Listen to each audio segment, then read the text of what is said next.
Welcome to the MyCOM Church Marketing Podcast, your resource for outreach, communications, social media, and new technologies to bring your church and your congregation into the digital age.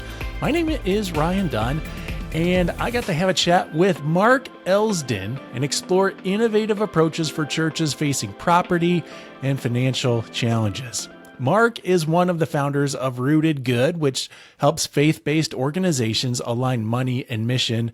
Mark is also an entrepreneur, a nonprofit executive. He spent a bunch of time in campus ministry, and he's an author, having put pen to paper to present We Aren't Broke, Uncovering Hidden Resources for Mission and Ministry. And he edited the book Gone for Good, Negotiating the Coming Wave of Church Property Transition. Mark also shares his thoughts in this conversation on mission-focused initiatives and how social enterprises can revitalize church communities. So join us for an engaging conversation that reimagines the future of church properties and community engagement. Reverend Mark Elsdon, thank you so much for joining us in the MyCOM Podcast. How goes it with your soul today? All right. It's been an interesting week, but it's good to be here talking with you.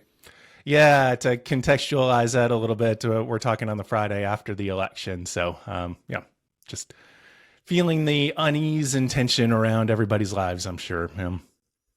Well, speaking of unease and tension, I'm going to kind of ambush you with a question to let our listeners peek behind the curtain a little bit. I prepare a list of questions ahead of time just to have a platform to jump off of. And I figure as long as I'm preparing, I might as well give guests the chance to prepare as well. So normally I send them along. So this is a question that's not coming from the list that I sent you, Mark. But I think it's in your wheelhouse anyway. We are in a time of tension nationally and obviously within the church, where I've just had a number of conversations recently around scarcity and a lament that things just aren't like they used to be. So today, what's giving you hope for the future of the church? Yeah, and that's a good question. There is a lot of reflection on scarcity, I think, a lot of, responding out of scarcity, responding out of fear. I think that we're in a really big shuffling moment. And so I feel, broadly speaking, hopeful about the future of what it means to be gathered communities of faith and Jesus followers. In some ways, stripping away some of the kind of trappings, perhaps, that we've surrounded ourselves with over the last 100 years in the American church. And it's not easy. In no way is that an easy thing for us to deal with. But there's some things that are, maybe we should be putting away and putting to rest, or to rethinking our relationship with property, our relationship with money, our relationship with structures and all of that. And so again, while not easy, to me, this in no way feels like the end. I often say, while the church in many quarters is declining, God isn't. And so let's follow God into what is the new future for what it means to be the church today. You mentioned some of the trappings that we've been holding on to for the past 100 years or so. How would you characterize some of those trappings? What are you thinking of in that? Well, I mean, I think, in the mainline church, at least, right? We rebuilt some pretty monstrous, I mean that mostly in size, although maybe sometimes right. in other ways too, right? Not an architectural commentary, but yeah, big. Right. I mean, some pretty big institutional entities, right? With lots and lots of property and lots of money and investments and structures and layers, and and then a lot of that's unwinding because it has to. And again, I'm not to diminish the real struggle and pain that can bring, because it can. But those things are not. That's not Christian community. That's something else. I mean, that's stuff that we kind of built around Christian community, right? And we've done great stuff as a church over the last 100 years, but we also don't necessarily need it all the way we thought we did. And so, we're facing for sure a massive shift, and I call it a tsunami of change with regard to property, at least. And church property being sold or repurposed, re-envisioned, redeveloped, and I'm hopeful that that will lead to good things if we're kind of intentional about it. Yeah. Well, I'm eager to shift into hope. I feel like this is Yeah. an appropriate time for that. So, we recognize that church economics are changing. Certainly, churches are not able to count on sources of revenue that they were able to count on in the past. So, what are some of the ways that you have now encountered churches shifting their mindsets, innovating, and transforming the resources that they have, whether that be property or buildings, to generate a new source of revenue? Yeah, I mean, so as you just said, the model that we've lived with for many decades in the American church traditionally has been offerings, offerings from the plate, tithes, or offerings from online giving in more recent years and so on, but it's all still the same. It's Hmm. people giving. That is still going to be important, right, for church communities, but many simply don't have the numbers of people and the revenue possibilities for that to be sustainable, especially at the very same moment that a lot of churches are facing higher costs than they've ever faced. And I'm not just talking about sort of inflationary costs, although those are real, but also if churches do have a building, deferred maintenance costs and the Mm, cost of dealing with a building that's 50 years old, 75 years old, 100 years old, that suddenly now is costing millions of dollars to deal with at the very moment that they have kind of the least amount of income coming in from giving. And so something has to be done different, right? yeah. And so churches are experimenting with lots of different new models, and the space that I work in is primarily focused on what we call social enterprise. So bringing together social, missional oriented activity with enterprise revenue generating activity and putting those two things together. And that can lead to some really creative new ways of being a church community in a neighborhood, as well as new economic models.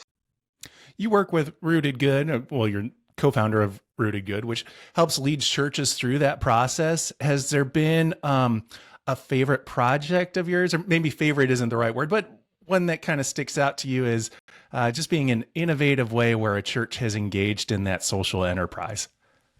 Yeah, I mean, there's a ton of them. And we had 26 churches do our pilot, and we have about 125 churches currently enrolled just in this current year that we're in. And so we're at about 150 churches doing the accelerator course, and all kinds of ideas are coming out. I mean, co-working spaces, Hmm. childcare centers, housing projects for seniors, for affordable housing, workforce housing.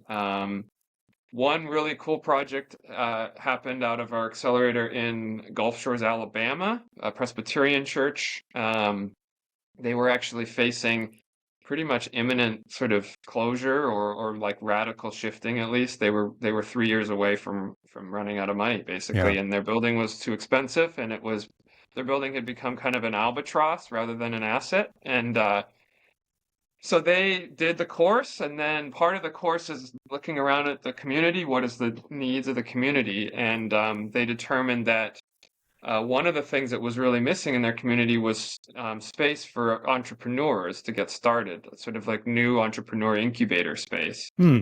And so they invested a relatively small amount of money in just 18 months, converted their entire education wing into a new business incubator.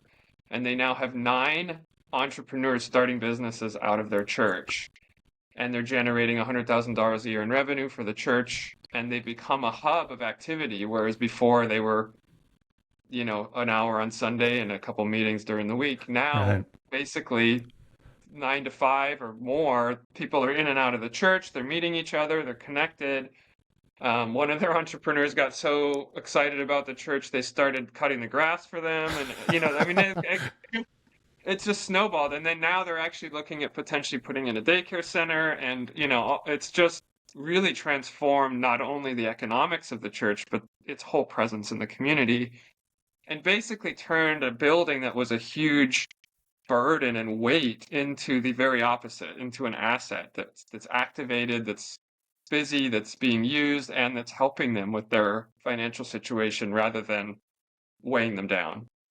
How does the church staff for that? Because traditionally, our church model of staffing is really based around a Sunday morning event.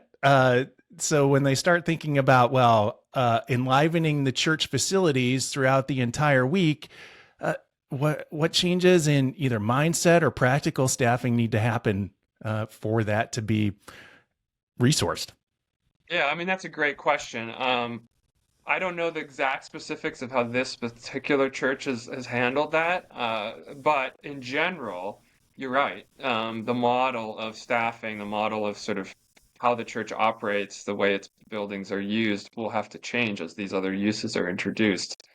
But we encourage churches to think of that as part of the whole process and part of the cost of doing business, you might say, right? So as soon as you get into this work, you have different staffing costs or different contract costs, right? You might need to contract an accountant in a different way because now you have a whole different set of revenues coming in. You might actually have to pay taxes on some of this activity. Yeah. So you have that aspect of it, but all that's okay. That's all just part of the business model, right? And so you just sort of take that out of some of the proceeds of the revenue. That's fine. That's all just part of what you're doing.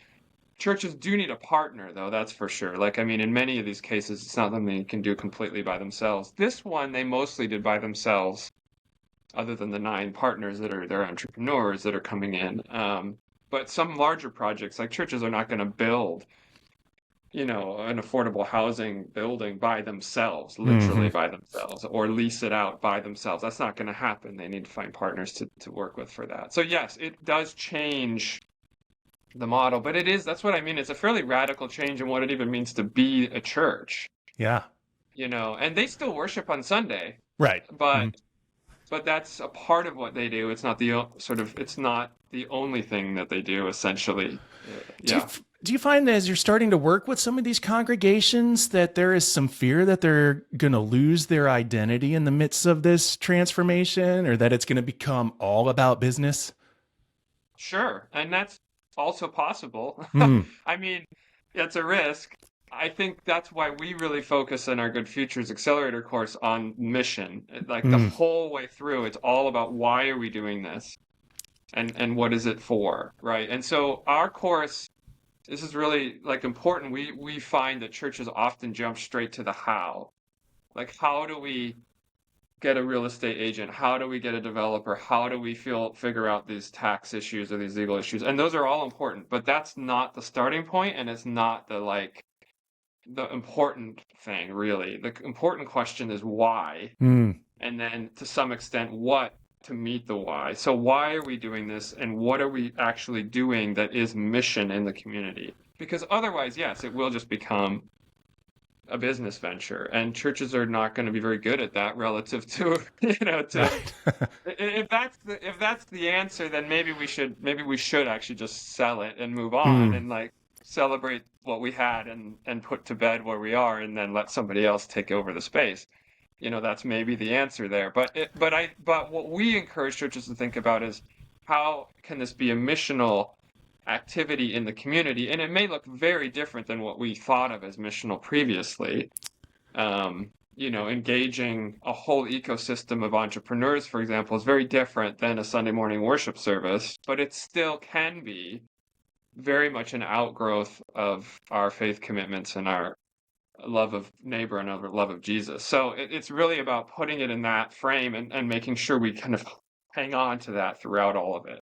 Yeah. Do you think asking those kinds of questions guards against a mindset that this is just about the survival of the church? Yeah, I mean, we don't need to.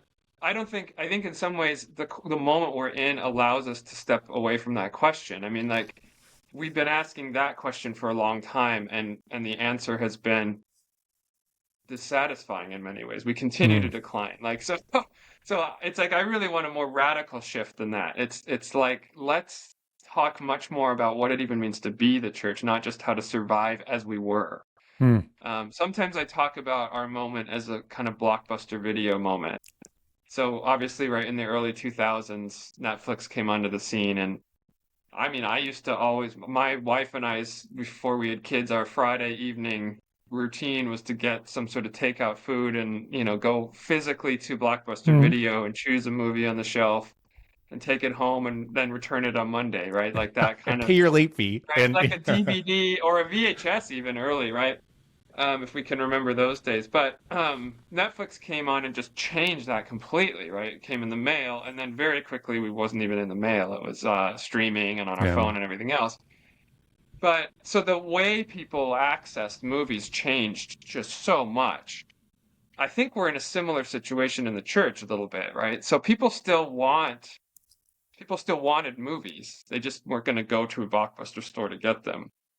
I think today people still want meaning. They still want encounters with the divine. They still want community that's got purpose to it. They still want to be a part of something that changes and helps people. They still want that.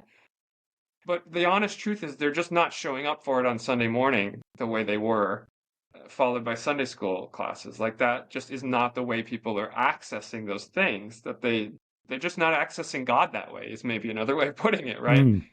And so if we're going to just keep doing that, it's like the Blockbuster Video store telling the manager to just put better movies on the shelf, or to make the sign better or bigger, or to send a mailer out to the neighborhood to remind them that they're there and that the store is still there, or to hire a better manager, right? Like a Hmm. hip manager with tight jeans and, whatever, guitar, and like, Yeah. and somehow that's going to change it. That's not the problem. Like that's not going to really move the needle. I mean, it might slightly, but really it isn't, right? Hmm. What we're dealing with is a much larger social shift than tweaking around the edges is gonna do. Hmm. So I volunteer with the local church here in Nashville that is in the point of really change or desist kind of space. So and all the symptoms that you talked about earlier, 75-year-old building that is in state of disrepair, and challenges in making ends meet are existent there. As they start to look at how they might shift their mindset and usefulness to the community, are there a couple guiding questions that they might want to begin with?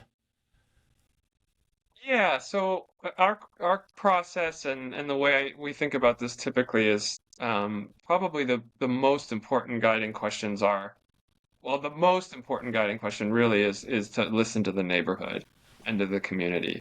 And I think we haven't done that super well a lot of times Hmm. in churches. And I mean really listen, not just like sit around with ourselves and talk about what we think people in the community need or want. Because we're really good at that in the church, about coming up with ideas of what people need or want, but we never actually ask them. Mm. Right. And so really trying to like spend some time, like in our course, we have an exercise that we do a lot of gamifying in our course to make things a little bit different and fun and changing the dynamic. So we have a little game that the congregation's invited to do called I Spy. So using the I Spy with my little eye kind of exercise, and you go out in the neighborhood and you actually do that with a series of prompts and reflections and sort of prayerful discernment, and then another set of processes that involve interviewing some people in the community to ask them about what do they think are the community's greatest gifts, and what are the greatest needs in the community, and what if a church could do something here, what could that be, what would really be transformative. And so ask the principal of the school or the alder person or the mayor or the shop owner on the corner nearby who sees everything happening all day, every day, that kind of thing. Like just listening to what is going on, that's the most critical starting point. And then we often encourage churches to try to connect new ideas with who they are and who they were. So not pulling some idea off the shelf or even off a book, even my books. Like don't just take an idea and apply it in your context. Like really reflect on who are we as a congregation? What is our history, our legacy? What have we loved? Some great examples are churches that had like a food pantry for 50 years that was really beloved, and they're kind of reaching the point where the way that's operating isn't viable anymore, and they're exploring turning the food pantry into a grocery store co-op, like a community-owned grocery store that's more financially sustainable and actually going bigger with it, sort of scaling it up. But it's got a tie, right? So you've got, let's say that example, you've got a food desert. You've got a situation where a grocery store would be super beneficial in the community. You have this beloved food pantry ministry. Can you put all that together and create a more financially sustainable ministry, essentially, that meets needs and ties in with the community's, the church's sort of legacy and passions? And you can't always do it. So there are times where the answer is our season's done, and our season's done, and we will decide to put it to bed, to close it, and then it's a question of what do we do with the property and the building and the land, and how do we faithfully sort of steward that, and what do we do with any proceeds that might come from it, and all those questions are really important. And sometimes that's the pathway, but often there's other pathways that we maybe haven't even thought about that allow for new regenerative activity in the congregation. Do you have some recommended listening methods for people to engage with, or even some recommendations on how they might begin conversations with civic leaders? Yeah, I mean, again, I think I often encourage folks to just meet with people and to let it kind of meet with somebody, and then to have a series of questions and to literally listen. So like not listen for 5 minutes and then talk for the rest of the hour, Not to sit down and say like, oh, I've heard you. Now let me tell you what we were thinking. Now let me tell you about our ideas. Yeah, that's not exactly, like, that's not the time to do that. You can tell people about the ideas later, but no, to really just be like, I often like I think of a series of questions like, what do you know about our congregation, if anything? What's your impression of it, if anything? Again, what do you feel like are some of the greatest gifts and strengths in our community? And what are some of the greatest needs and opportunities to do something different in our community? And then I love the question, like, if a church, not even ours necessarily, but a church could do something in this community to transform this neighborhood or the larger city, what would that be? Tell me, you, the principal, you, the mayor, you, the whatever, what would that be? And the answers people give are really fascinating sometimes, right? And just sort of doing that around. And then a final question I would always ask is, who else should we talk to? So thank you so much for all of what you've shared. Who else would you talk to because then you start leading into pathways of people you don't even know, right? I mean, that's the other issue, is we often talk to the people we know first, and that's fine. That's all we know. But ask them who they know, who we don't know, and then have that conversation, and do that 2 or 3 times, and suddenly you're now, kind of networked way further out than previously. Just a little note here in the middle of our episode. This Giving Tuesday, you can double your impact with a gift at umcom.org/Giving Tuesday to support United Methodist Communications in sharing Christ-centered communications around the world. In a time when communication can feel fragmented and divisive, this mission has never been more vital. From resourcing a momentous general conference to launching new training programs in our central conferences that empower leaders, to creating resources that inspire congregations to engage with their communities, we've witnessed the transformative power of Christ-centered communications in action. However, we can't do this alone. Together, we can foster a new era of communication in the United Methodist Church, one that is deeply rooted in Wesleyan faith and dedicated to spreading the hope of Christ. Give a gift of thanks today at umcom.org/Giving Tuesday and double your impact. All gifts will be matched dollar for dollar up to $5,000 through December 3rd. Please consider sharing with a friend and encouraging them to give to help us reach our goal of $10,000. Visit umcom.org/Giving Tuesday to learn more and give today. All right, let's get back to talking church, mission, and transition with Mark Elsdon. There seems to be this undercurrent of disownership. I don't know how else to put it, in terms of the resources of the church going on. So as we think about like a church facility or the land that the church sits on, it doesn't just belong to the congregation. There's kind of that mindset shift happening. And what I appreciate about the way that Rooted Good, and as you've also written about in, well, or edited through and Gone for Good, is that there's this recognition that the church also exists on a place where, well, there's a tradition behind it, and other people have lived on these lands. Can you talk a little bit about how we might navigate some of the discussions around property transition and how we would do that responsibly or thoughtfully, and what kind of considerations might be important? Yeah, I think just to be totally blunt, living in the United States, there's no land that any church is on that wasn't occupied by somebody previously. Yeah. It may not be that our own church took that land from indigenous people, but essentially at some point along the way, that's what happened, right? Yeah. And so I think anytime we think about the reuse, the monetization for sure, or the repurpose or the sale of church land, we really do need to think a little bit more deeply about what that is. I was having a conversation with Dr. Willie James Jennings, who's a professor at Yale Divinity, and he writes some amazing stuff around land and place. And he actually even suggests we need to think not only about the people that lived on the land, but the land itself. The biblical tradition is infused with this idea that the land is almost an entity, and that God has that there's something about the land even that is like deeply important. And we, I think in America especially, have had this idea that our land and our buildings are ours. And like what you were alluding to, they're ours, that we hold on to them and like somehow we own them. And that just is not true. It just isn't true. And it certainly isn't true from the Christian worldview or perspective, at least in my view.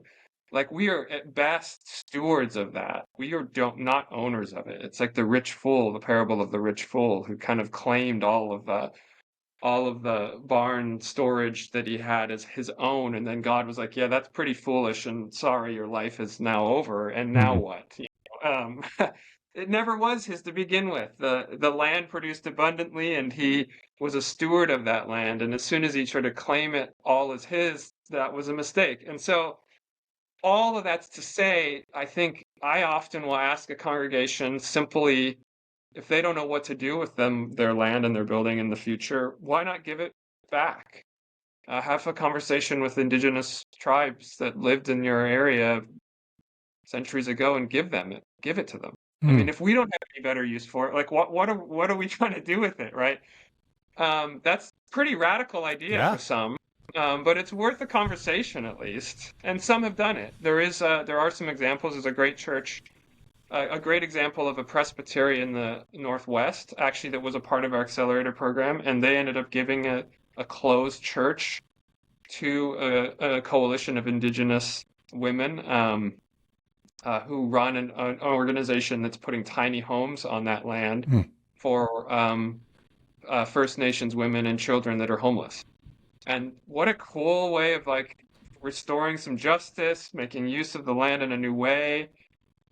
And, we don't have to monetize every single thing that we've had use of. We just simply don't. I mean, we can be stewards in different ways. And then I guess I would say, Rooted Good, we have a tool called How to Sell Well. It's actually a guide that helps churches think about, if they are going to sell, how do you do it well? And one of the big questions, of course, would be, if you do end up with money from a sale, what are you going to do with it? What are we going to just stick it in the bank again, like the rich fool, or are we going to like do something with it that actually contributes to flourishing of neighborhoods and flourishing in our communities? And there's no simple answer to any of these things. I'm not saying that like, oh yeah, you just do this and it fixes it. That's not the case, but it is our responsibility to wrestle with these things and to sort of think about it intentionally. Yeah. Our stereotypical mindset in thinking about church often relates to building and facility.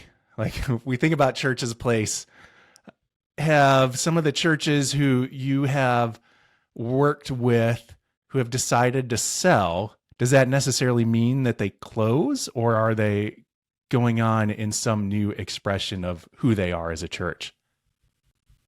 Yeah, that's a great point. I mean, there's lots of options. So there's a great example of a church in Arlington, Virginia, where they actually did decide to sell. They went through a massive discernment process. It was quite long. It was 10 years process and fits and starts and struggles and disagreements and all that. And they've in the end felt called to turn their land over to be affordable housing. And so they sold for an affordable housing development that's 99 units, I think it is, of affordable housing in Arlington, Virginia. But the church did not close.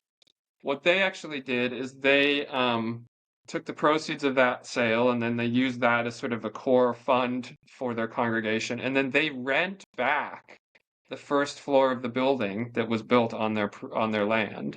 So they don't own it anymore. They rent it back. But they rent it back in like a 10-year lease cycle, and they worship there, and so they are still on their same site. They're just not the owners of it anymore, and they have turned it into something that has a long-term, many-decade legacy of goodness.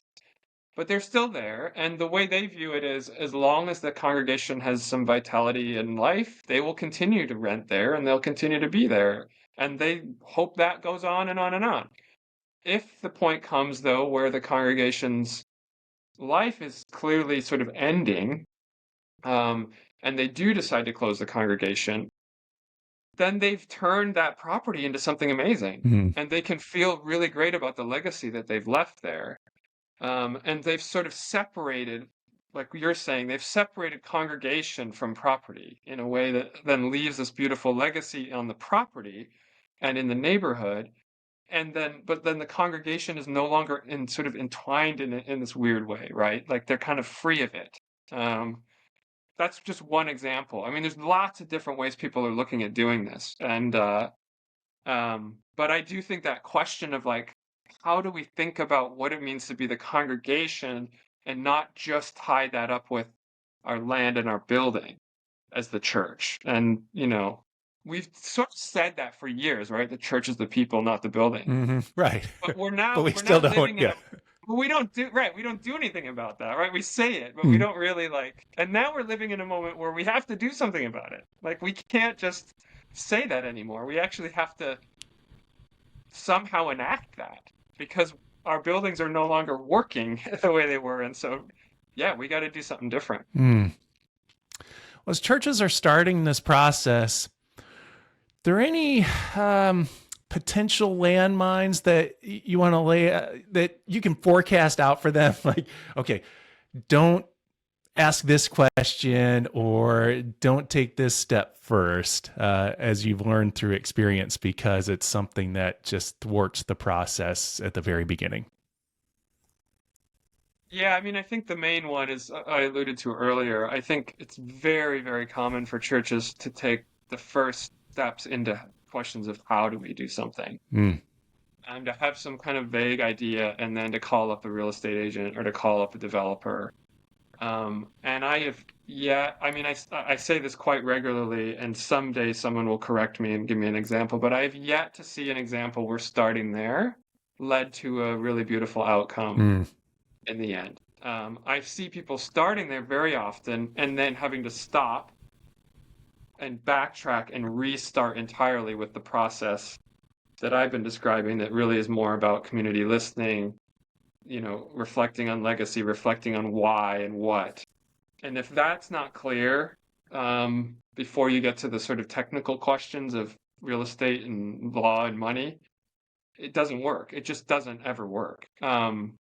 Even in sale, I think some of that conversation needs to be happening, right? Because otherwise it becomes just stick a sign in the front and take the highest bidder. And then what? And then what have we left there? Nothing. basically. Mhm. And so that would be the main thing I see that happens, that people, and I understand it. There's this temptation to dive right into like, let's sort this out through technical solutions, but that's just not the right starting point. Not if we want to be concerned about legacy and about impact and about, sort of neighborhood impact, basically. Do you have some guidelines around how long the discernment process might take? Maybe Yeah, that'll that's a help great set some question. expectation. Like, this is not a It's 2 month longer process. than no, it's not. It's longer than people think or want. I Mhm. mean, I'm just gonna be totally honest about that. I mean, we often get calls like, "Hey, we've got 18 months left. What should we do?" And then it's tough. Like 18 months is not long enough. Mhm. At that point, probably the options are something like have a discernment over those 18 months about how to sell well. So do that well, at least. And then, because who are you going to sell it to, and what are they going to do with it? And again, what are you going to do with the money? And what's the impact going to be when you sell? I sometimes say, think about coming back 50 years from now to the spot, which is probably after most of us have passed on and aren't even here anymore. But imagine if we could come back and sort of come and see what's going on in this location that was our church 50 years from now. What's happening in that spot? Because today is the moment we have to make a decision about that legacy. And if we don't, who knows what's going to be happening there? Is it good? Is it bad? Is it nothing? Anyway, so I think that, the other thing that sometimes buys some time is figuring out how to rent out a building. Mm. That can be viable. We actually do have a resource, how to rent well, as also. And that can be an option that can buy some time, if you're really sort of running out of time. But to do a full sort of re-envisioning of the property and the building in a way that the church wants to continue there and continue to, that's honestly probably some years, to get to a full, from beginning to end. The Good Futures Accelerator course is a 9-month course. Could probably be done in 7 if you were really moving it quickly. 7 to 9 months. And it will get to an idea, like a firm, good idea. And it can get churches to some consensus and clarity about that idea. But you still then have to enact the idea, right? Bring the partners on. And if you're building something like developing housing or something, that's a multi-year, an absolute minimum of 3 to 5 years, and many of them it takes 7 or 10 even. So that's kind of just to keep in mind. I often say start earlier than you think. And I actually would encourage any church, even churches that are thriving and have no doubts about their budget and really have a great future, still think about how you can use your building more effectively for ministry. Because very likely, I mean, almost never have I seen a church that's really fully using all their facilities for maximum community impact. Usually we could use it a lot more than we are. And so that's a resource we could be putting to use for God's work. Well, for folks who want to learn more or even begin the process, what's the contact info?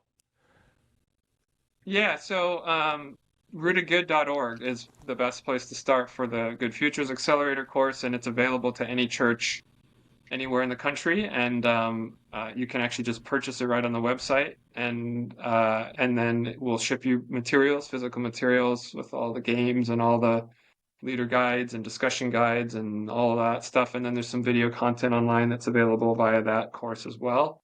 So rootedgood.org for the course, and our how-to guides, how to rent well, how to sell well. It's a guide about taxation. And there's a new guide coming out, how to partner well, that will be out actually in about a month. And then I can be reached, my website is melsdon.com. So Mark Elsdon, melsdon.com, where my books and my contact info is. Perfect. Well, Mark, thank you so much. Thank you. It's great to have the conversation. The wonderful thing of podcasting is that I get to initiate conversations that will help me in my own practice of ministry. And this episode certainly fits the bill for that. It is the case. I can't wait to bring some of these ideas back to my own congregation.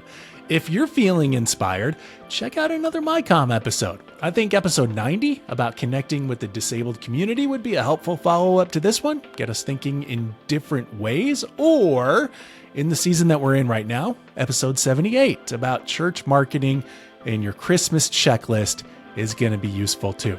I'm Ryan Dunn, and I'm looking forward to connecting with you again through episode number 102, which is due out in 1 month's time.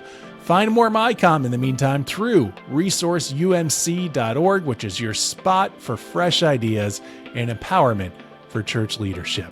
Talk to you soon. Peace.